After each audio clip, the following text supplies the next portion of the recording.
டியூஸ்டேவோட ஒரு mini vlog பார்க்கலாம். Husband 7:30க்கு ஆஃபீஸ் கிளம்பிடுவாங்க. அட்லீஸ்ட் 6:00 எழுந்தா தான் என்னால லஞ்சும், பிரேக்ஃபாஸ்டும் பண்ண முடியும்.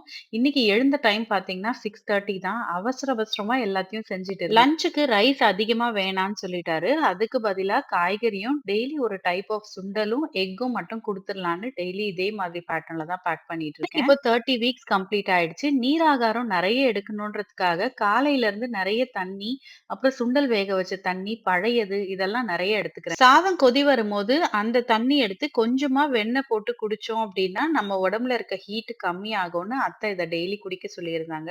ஆனா டெய்லி நான் அத மறந்துகிட்டு தான் இருக்கேன். இன்னைக்கு லஞ்ச் மெனு பார்த்தீங்கன்னா, கர்ட் ரைஸ். இதுக்கு சைட் டிஷ் வந்து கீரை பொரியல், தேங்காய் போட்டு பொரிச்சிருக்கேன். இது கூடவே கருப்பு சுண்டல் வேக வச்சு தாளிச்சு வச்சிருக்கேன். 2 எக் பாயில் பண்ணி வச்சிருக்கேன். பிரேக்ஃபாஸ்ட் பார்த்தீங்கன்னா, இட்லியும் சின்ன வெங்காயம் போட்டு டிஃபன் சாம்பார் தான். இந்த காம்பினேஷன் சாப்பிட்டு ரொம்ப நாள் ஆச்சு. இது கூடவே ஒரு காஃபி.